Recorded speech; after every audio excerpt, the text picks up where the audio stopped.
Welcome to all of our guests, and especially the boys and girls here sitting right in front of me. It's been a big honor for us to have been a part of this 100th season, culminating with the Next Century game on December the 19th of this year, with as many young people and as many new young fans as possible, the future of our hockey fans in this city. This is officially the turning of the clock, so to speak, and the Toronto Maple Leafs embark on the next century. So thank you, everyone, and we look forward to the Next Century game. Thank you. 1, 2, 3, go Leafs, go!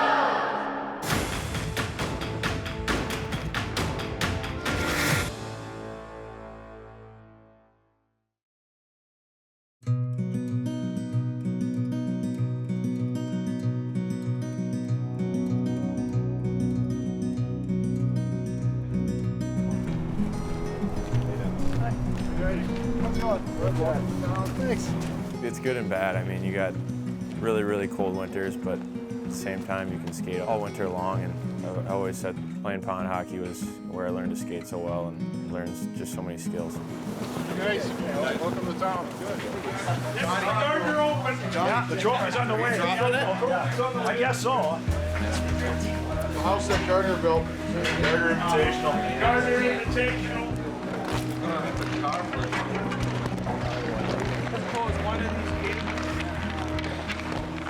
It started at Lake Minnetonka for you. What was it like to come home and do it right here? That was a blast.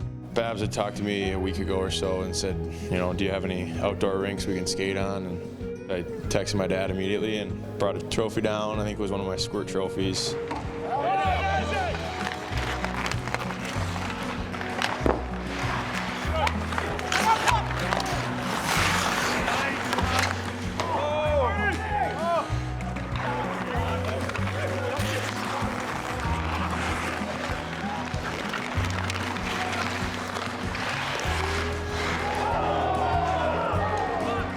I think he's the most excited guy out there. He was pretty fired up, got to drop the puck, the ceremonial puck drop, and hopefully do this every year. It was a fun day, and I think everyone enjoyed it, just kind of going back to being a kid again.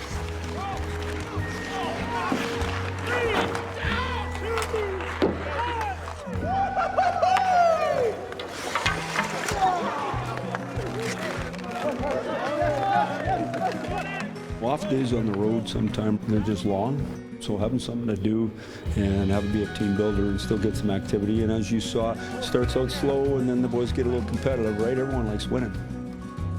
Our guys had a lot of fun here today. We could try to make it an annual thing there. We called it the Six Cup, so Gardiner, we always call him Six. So, and his dad was here with his trophy, I don't know from what league or when, but anyway, he presented that, so that's pretty cool. We'll hand her out every year. Get a little plaque put on him, keep adding to it. Perfect. And upset that Team Marlowe didn't find a way to get it done in the final there? Yeah, I never like when Nas wins, so I was pretty upset. Mo too, that's a killer combination. Just with the schedule right now, I think it's 5 and 7 is tough, but I think this gets us re-energized, have a little fun, have some laughs, and get back at it tomorrow. Merry Christmas, guys. Safe travels, John.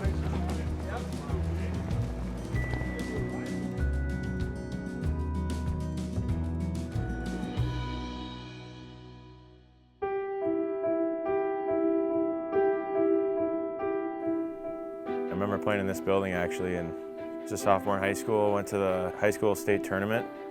Didn't win it, but it was really fun. You know, there's all your high school friends, family, and then you got the rival as well, so it's a great atmosphere. To come here every year is great, and all my family and friends get to come and say hi after the games, get to see everybody, so that's always a good time. A lot of people don't have it, whether it's Europeans or if you grew up in a small town or something like that. It's got to be tough. I remember my mom crying. First kid going out of the house. I was going to Wisconsin, so she drove me down there and settled in. And yeah, it was tough on them.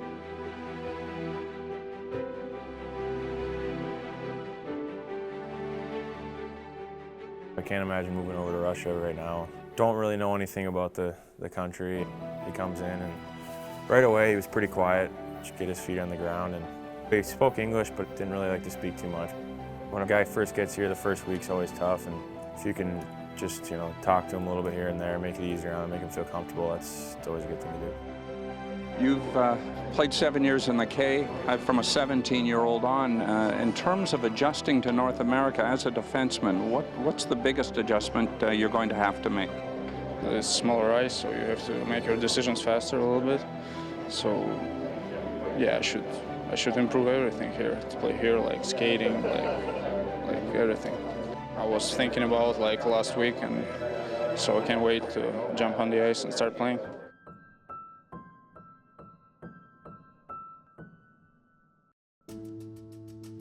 The Leaf Road trip continues from the city of brotherly love to the frozen tundra of St. Paul, Minnesota. It's game 2 of 3 on the current trek, which will end up in Detroit come Friday night. Welcome to the XL Energy Center. They'll have their hands full tonight. Minnesota is a very disciplined hockey club, and they've done well here. I think they've gone 6-0-1 in their last 7 on home ice, so it'll be a tough test for them.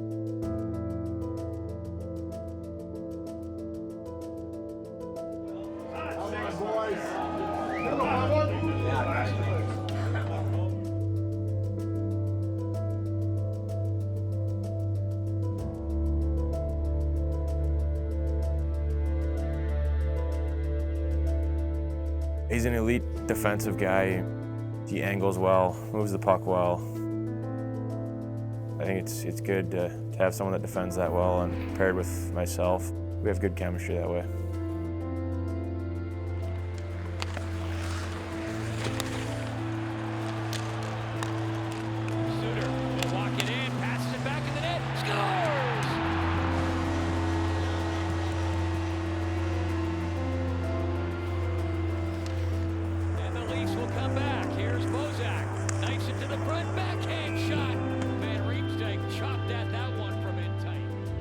A few things, moving the puck well, getting into the forwards' hands, chipping in offensive when we can, and just playing solid defense. They played tight, but I think we're seeing the league's real tight anyway. Teams are desperate each and every night, and you're getting a good quality game. Stahl back in the net. In front, Bentley scores! I don't think there's a whole lot of room out there when you play most teams. So, we knew coming in what to expect. We got exactly what we expected. In the end, they found a way to win. So, we got another game tomorrow. Now they're going to play tight too. We got to find a way to play tight and score more than they do.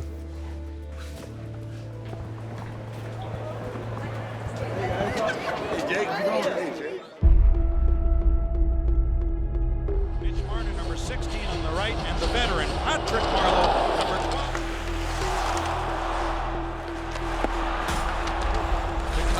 Feeds it up towards center. Bergenshot scores!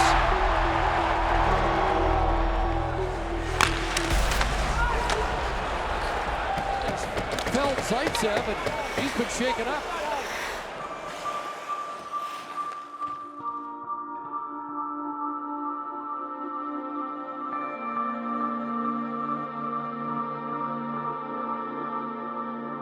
Well, the way I look at it, creates an opportunity for Carrick, right? So we've been waiting all year. You wait for your opportunity. When you get your opportunity, you got to make good on your opportunity, and then you stay in the lineup. So that's always the challenge. When you're on an NHL roster and you want to play every single day, when you get in, do you do enough to stay in? Every guy who's in his position wants to be in every day, so the ball's in his court, we get to watch him. It's the facts of the game that there's probably more capable players than there are sweaters every night in the NHL. That's the beauty of it. That's what makes it such a prestigious league to play in. With that said, it's hard to look at a teammate, a guy I've gone to war with, had a playoff run with last year, and look at him and see the hurt he's in. And there's no question that right now I'm the benefactor of that. When you're out of the lineup, I think you've got to continue to put the time in and really put the effort and the intensity level in. You've got to continue to maintain your reps and add to your game with your practice habits as best you can. And then at the end of the day, it's got to translate. You got to go out and you got to do it when the lights are on.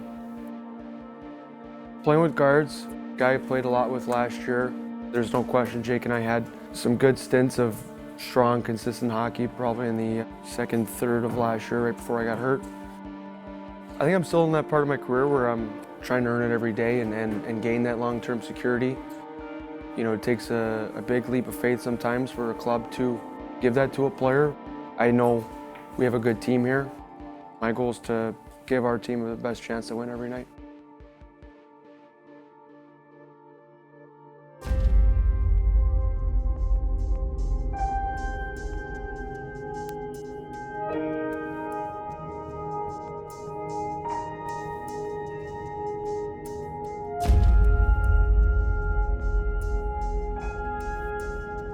This idea of a 2 o'clock start, Brendan, I've heard so many explanations about it. One, that it was the original 2 o'clock start back in 1917, to the kids and bringing them part of it. What's the actual reasoning behind this?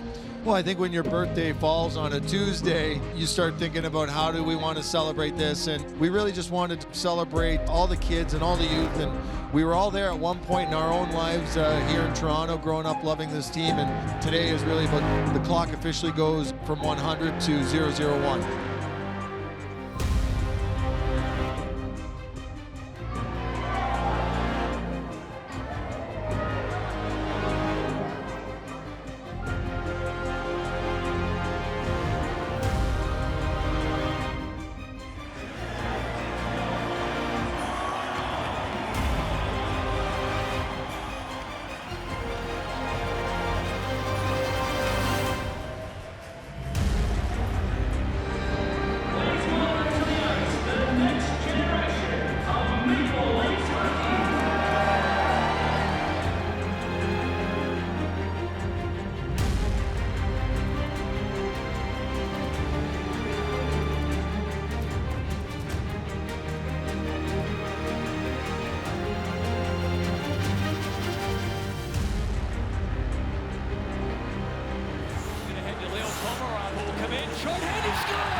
I think you've got to stack the deck for yourself and gain trust real quick with the coaching staff. Anytime a player hasn't been in, you're untested for a little while.